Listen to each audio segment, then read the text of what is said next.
আমি আল্লাহ সব সময় ধরি না, ধরলে ধরে ধরে ধরে না, ধরলে আল্লাহ আল্লাহ ছাড় দেয় কিন্তু ছেড়ে দেয় না। সুবহানাল্লাহ পড়েন। আল্লাহ কি দেয়? ছেড়ে দেয় না। আল্লাহ বলে নমরুদ এবার তোর শাস্তির পালা, তোরে আমি ফেরেশতা দিয়ে মারবো না, জিন দিয়ে মারবো না, সাইয়েদনা ইব্রাহিম দিয়ে মারবো না, তোরে মারবো আমি ল্যাংড়া মশা দিয়া। সুবহানাল্লাহ পড়েন। আল্লাহর বাহিনী বাউদা জুনদুম মিন জুনুদুল্লাহ, এই মশাগুলো কিন্তু আল্লাহর সৈনিক, এই বাতাস আল্লাহর সৈনিক। 50 আর 70 কিলোমিটার বেগে যদি একটা বাতাস বয় সব শেষ হয়ে যাবে, ঠিক কিনা? এই জলোচ্ছ্বাসগুলো আল্লাহর সৈনিক, এই ভূমিকম্প আল্লাহর সৈনিক। ছোট্ট একটা ল্যাংড়া মশা নমরুদের নাকের ভিতরে দিয়ে ঢুকে কামড়াতে শুরু করছে। নমরুদ লাফাইতে শুরু করছে। নমরুদ রে সবাই কয়, নমরুদ তুমি ড্যান্স দাও কেন? কারে ড্যান্স না, মশায় কামড়ায়। মশারও কামড়ানো বাড়াই দিছে। নমরুদ এবার I M A disco dancer, disco dancer হয়ে গেছে। খালি লাফায়, খালি ডান্স দেয়। আহা, নিজের মাথার মধ্যে নিজে আঘাত করে, ঘুষি মারে, কিন্তু মশা বের হয় না। আমি এই মশা ঢুকছে কার অর্ডারে? এটা যদি বেরোতে হয়, বেরো হবে কার অর্ডারে? সে মাথার মধ্যে কিল মারে, ঘুষি মারে, নিজের নিজে আহত করে ফেলে, মাগার মাথা থেকে মশা বের হয়। নাকের ভিতর দিয়ে মশা ঢুকে কামড়ানো, এটা কি চারটেখানি কথা? শীতকালে যখন কাঁথা গায়ে দিয়ে শুয়ে থাকে, মশা যখন পন পন পন পন করে কানের সামনে, খারাপ লাগে না? আবার কাঁথা টাথা সরিয়ে আবার শুয়ে, আবার বন বন বন বন। তো কানের সামনে পন পন করলে যদি আপনার এত কষ্ট লাগে, নমরুদের নাকের ভিতর দিয়ে ঢুকছে, মস্তিষ্কে কামড়াচ্ছে, ওর কেমন লাগে? নমরুদ আর পারে না, অসহ্য। নিজের নিজে মারতে মারতে হাত পা কপাল সব লাল করে ফেলছে। অবশেষে আশেপাশে চাকর বাকর খাদেম খুদ্দাম যারা আছে সবাই বললো, আমি আর পারি না, এবার তোরা মার, তোরা মার। সবাই কয়ে, নমরুদ আজীবন নাম করে মারছো, এবার পাইছি খেলা, এবার ইচ্ছা মতো তোরা পিড়াম। এবার সবগুলো আমি নমরুদে মারা শুরু করছি। মারতে মারতে বেহুশ, মাগার মশা বেরোয়। এই মশা ঢুকেছে কার অর্ডারে? বের হবে কার অর্ডারে? তারপরে বেরোয় না। নমরুদকে এবার আমার জুতা মার। কি মার? এখন আমরা পরি প্লাস্টিকের জুতা, চামড়ার জুতা, তখন পড়তো খরমের জুতা, কাঠের জুতা। খরমের জুতা, চামড়ার জুতা। খরমের জুতা বানায় কি দিয়া? কথা কন, চিনেন? এবার ক্যামেরা জুতা মার। সবাই এবার কাঠের জুতা লইছে, ইচ্ছা মতো পিটান শুরু। পিটাইতে পিটাইতে ওর মাথা ফাটিয়ে রক্তাক্ত করে শেষ। নমরুদের খেলা শেষ।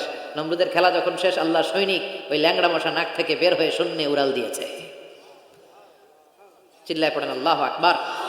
পৃথিবীতে কেউ তো স্থায়ী হয় না, হোক না সে ফেরাউন কিবা নমরুদ। কেউ ভাবে চিরদিন রয় না, কেউ ভাবে চিরকাল রয় না। পৃথিবীতে কেউ তো স্থায়ী হয় না, হোক না সে ফেরাউন কিবা নমরুদ। কেউ ভাবে চিরদিন রয় না। চিল্লায় বলেন ঠিক কিনা?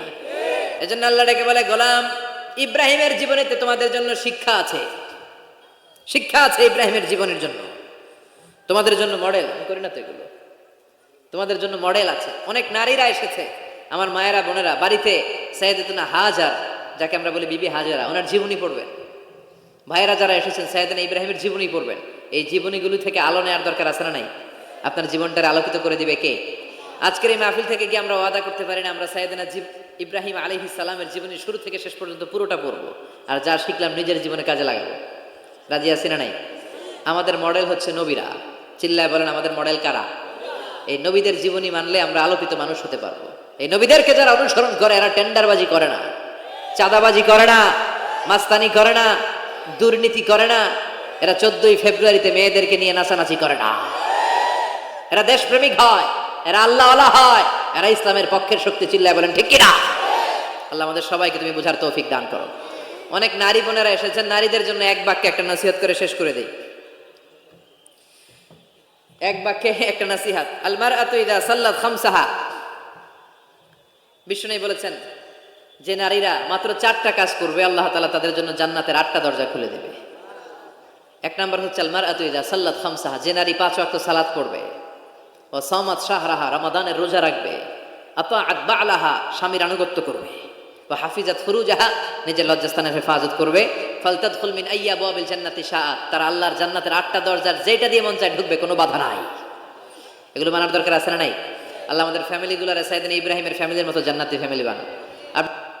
লা ইউসাল্লিমান্না আহাদুকুম হাত্তা ইয়াতাআওয়াদা আন আরবা, কেউ যেন নামাজে 4টা জিনিস থেকে আল্লাহর কাছে পানাহ না আছে, সালাম না ফিরায়। প্রত্যেকে যেন সালাম ফেরানোর আগে পরে আল্লাহুম্মা ইন্না নাউযু বিকা মিন আযাবিল কবর ওয়া নাউযু বিকা মিন আযাবি জাহান্নাম ওয়া নাউযু বিকা মিন ফিতনাতিল মাহইয়া ওয়াল মামাত ওয়া নাউযু বিকা মিন ফিতনাতিল মাসিহিদ দাজ্জাল। আল্লাহ, আমি কবরের আযাব থেকে পানাহ চাই, আমি জাহান্নামের আযাব থেকে পানাহ চাই, আমি জীবন মৃত্যুর ফিতনা থেকে আপনার কাছে পানাহ চাই, আমি দাজ্জালের ফিতনা থেকে আপনার কাছে বাঁচতে চাই। প্রত্যেক সালাতের সালাম ফেরানোর আগে সুযোগ থাকলে এই দোয়াটা পড়ার দরকার আছে না নাই? আমরা শুধু দোয়ায়ে মাসুরা পড়ে শেষ করে দেই না, সুযোগ থাকলে এটাও পড়বেন। দোয়ায়ে মাসুরা এটাও খুব ভালো দোয়া, মাসনুন দোয়া। আল্লাহুম্মা ইন্নী পড়েন, আল্লাহুম্মা ইন্নী যালামতু নাফসি, আল্লাহ অনেক জুলুম করেছি, জুলমান কাসীরা, অনেক পাপ। কত যে পাপ করছি আমি জানি আর আমার আল্লাহ জানে, গোটা বিশ্বের কেউ জানে না, কিন্তু আমার পাপের হিসাব আমার কাছে আছে না নাই? কথা বলেন। পৃথিবী না জানুক আমি তো জানি, আমি কি পাপ করেছি হায়। পৃথিবী না জানুক আমি তো জানি, আমি কি পাপ করেছি হায়। আমার পাপের করলে বিচার, বাঁচার আমার নাই উপায়। দয়াময় প্রভু মাফ করো আমায়, মাফ করো আমায়। পড়েন আমিন। পৃথিবী না জানলো আমার পাপের হিসাব আমার কাছে আছে না নাই? আমরা পাপ করলে মাফ করে কে? আল্লাহ বলে শয়তানের কাজ হচ্ছে ওয়াসওয়াসা দেওয়া, তোদের কাজ হচ্ছে ওই ওয়াসওয়াসায় পড়ে পাপ করা, আমার কাজ খালি মাফ করা। শয়তান আল্লাহকে চ্যালেঞ্জ দিয়ে বলল, আল্লাহ তুমি আমার জাহান্নামী বানালা, তোমার সবগুলা বান্দারে জাহান্নামে আমি নিয়ে যাবো, একটারও জান্নাতে ঢুকতে দিব না। আমি আপনার চ্যালেঞ্জ দিলাম আল্লাহ, আপনি জান্নাতে নিতে পারবেন না। লা আকুদান্না লাহুম সিরাতাল মুস্তাকিম, আমি সিরাতাল মুস্তাকিমের পথে বসে থাকবো। ওরা তাফসির মাহফিলে যেতে চাইবে, ওয়াসওয়াসা দিয়ে গানের কনসার্টে নিয়ে যাবে। আমি ডান দিক থেকে ধোকা দেব, বাম দিক থেকে, সামনে থেকে, পেছন থেকে। ওয়ালা তাজিদু আকসারাহুম শাকিরিন, আপনি একটারও জান্নাতে ঢোকাতে পারবেন। আল্লাহ বললেন, তুই আমার চ্যালেঞ্জ দিলি, আমিও তোর চ্যালেঞ্জ নিলাম। সুবহানাল্লাহ পড়েন। আল্লাহ বলেন, ওয়া ইজ্জাতি ওয়া জালালি ওয়া ইরতিফাই মাকানি, আমার ইজ্জতের কসম, আমার জালালিয়াতের কসম, আমার ক্ষমতা, আমার দাপটের কসম, লা আগফিরান্না লাহুম মা দামু ইস্তাগফিরুনি, আমি আমার বান্দাদেরকে ততক্ষণ পর্যন্ত ক্ষমা করতে থাকবো যতক্ষণ পর্যন্ত তারা ইস্তেগফার করবে। আজীবন পাপ করে, অন্যায় করে একবার চোখের পানি ছেড়ে আমার কাছে ক্ষমা চাইবে, আমি সব গুনাহ মাফ করে দেব। তুই কি করবি? আমি ক্ষমা করে দেবো, তুই কি করবি? আল্লাহু আকবার। তিনি দয়ার সাগর, তিনি মায়ার সাগর, তার দয়া মায়ার শেষ নাই। তিনি বলেন, আনা গাফিরুয যামব কাবিলিত তাওব, আমার কাজ হচ্ছে খালি গুনাহ মাফ করার, তওবা কবুল করা। বিশ্বনবী বলেন, আল্লাহি লা আস্তাগফিরুল্লাহ ওয়া আতুবু ইলাইহি ফিল ইয়াউমি আকসার মিন ৭০ মাররা, আমি প্রতিদিন, বিশ্বনবী বলেন, আমি প্রতিদিন আল্লাহর কাছে ৭০ বারেরও বেশি তাওবা এবং ইস্তেগফার পড়ি। কতবারের বেশি? আমরা পড়ি কয়বার? যেই নবীর কোনো গুনাহই নাই, আছে? কথা বলেন। কোনো গুনাহ নাই। গুনাহ না থাকার পরও এই নবী প্রতিদিন তওবা ইস্তেগফার পড়ে কয়বার? তাহলে আমার আপনার, আমাদের পড়া দরকার কয়বার? অনেক অনেক তওবা ইস্তেগফার পড়া দরকার। আমরা যেন বেশি বেশি আল্লাহর কাছে ক্ষমা চাইতে পারি। আল্লাহ ক্ষমাশীল, ক্ষমা চায় যারা, ক্ষমা প্রার্থনাকারী বান্দাদেরকে বড্ড পছন্দ করে। আল্লাহ বলে, তোরা যদি পাপ না করতি আর ক্ষমা না চাইতি, তাহলে তোদেরকে ধ্বংস করে দিয়ে এই পৃথিবীতে আমি এমন এক জাতি তৈরি করতাম যারা সকালে পাপ করে দুপুরে মাফ চাইতো, দুপুরে পাপ করে রাতে মাফ চাইতো, আর আমি আল্লাহ মাফ করে দিয়ে খুশি হয়ে যেতাম। এই জন্য আল্লাহর কাছে মাফ চাইতে রাজি আছেন? আমরা আল্লাহর কাছে ক্ষমা প্রার্থনা করি, তওবা করি যে আল্লাহ তুমি আমাদের জীবনের গুনাহগুলো মাফ করে দাও। আজকের মাহফিলটারে আমাদের নাজাতের ওসিলা বানাও। আমরা যেন ইখলাসের সাথে বসতে পারি, শুনতে পারি। ইখলাসের বড্ড অভাব সমাজে, ঠিক কিনা? তাফসির মাহফিলেও এখন শো অফ ঢুকে গেছে। এটা দাওয়াতি একটা প্ল্যাটফর্ম, কিন্তু এখানেও লোক দেখানো মানসিকতা আছে না নাই? আমাদেরকে বলে, হুজুর মাহফিলটা অনেক বড়, এই হবে সেই হবে, আপনার কিন্তু মাহফিল জমাইতে হবে। আবার অনেক জায়গায় বলে আপনার কাঁপাইতে হবে। আবার অনেক জায়গায় বলে, হুজুর মাহফিলটা কিন্তু শেষ পর্যন্ত আপনারা ধরে রাখতে হবে। আছে না নাই? জমাইতে হবে, কাঁপাইতে হবে, ধরে রাখতে হবে। তো আমরা কোথাও জমাই, কোথাও কাঁপাই, কোথাও ধরে রাখি। কামের কাম কিচ্ছু হয় না। তো এই যে এত রাত পর্যন্ত আমরা বসছি, আসেন আমরা নিয়তটাকে খালেজ করি যে আমরা কোরআন থেকে শুনবো। কোরআন থেকে শুনে বাড়িতে কিছু নিয়ে যাব, তথ্য উপাত্ত ইনফরমেশন, যেটা আমার জীবনের জন্য কাজে লাগবে। কথা বলেন। সবাই একমত? সবাই রাজি?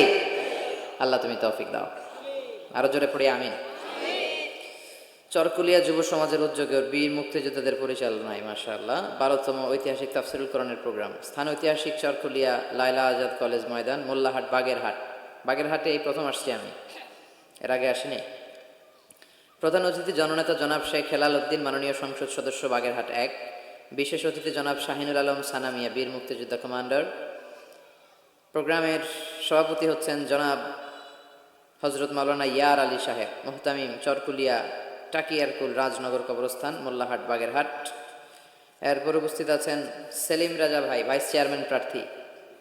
উপস্থিত আছেন আমাদের যশোরের মুক্তিযোদ্ধা ডিগ্রি কলেজের প্রফেসর জাহাঙ্গীর সাহেব, আমাদের সোহাগ ভাই।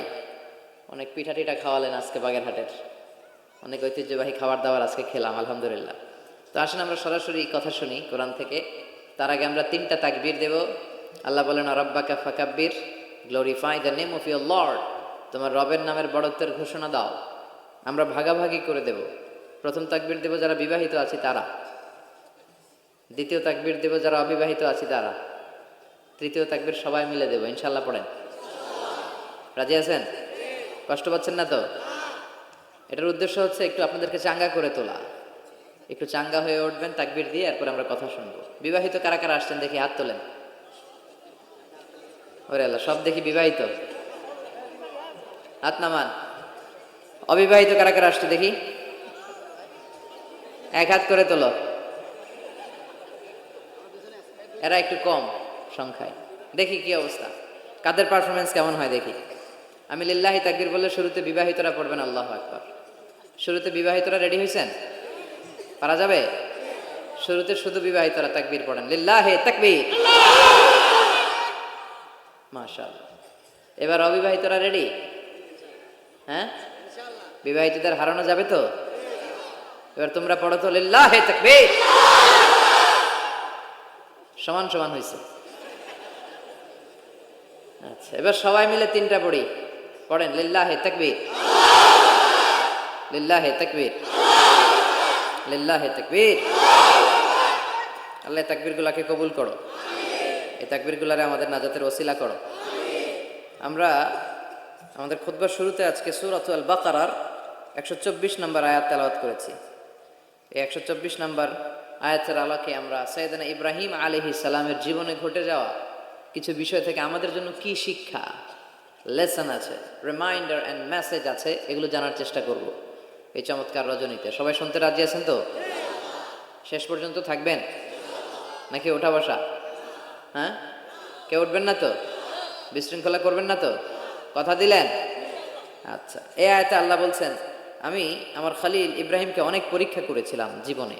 তার পুরো জীবনটা ছিল পরীক্ষাময় জীবন, আর এই প্রতিটা পরীক্ষায় আমার খলিল ইব্রাহিম সফলতার সাথে উত্তীর্ণ হয়েছে। একটাতেও সে ফেল করে নাই, সবগুলাতে পাস। চিল্লায় বলেন সবগুলাতে। শুধু সিম্পল পাস না, গোল্ডেন এ প্লাস,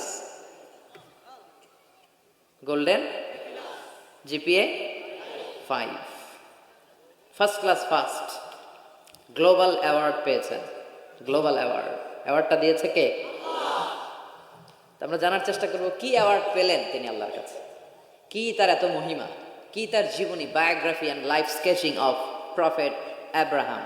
সাইয়েদনা ইব্রাহিম আলাইহিস সালামের জীবনে কি ঘটে গেল এই কোরআনের ভিতরে আছে না নাই? রব্বুল আলামিন বলেন, ওয়া ইয বিতালা ইব্রাহিম রাব্বুহু বিকালিমাতিন ফাআতাম্মাহুন্না ক্বালা ইন্নী জাঈলুকা লিন-নাসি ইমামা।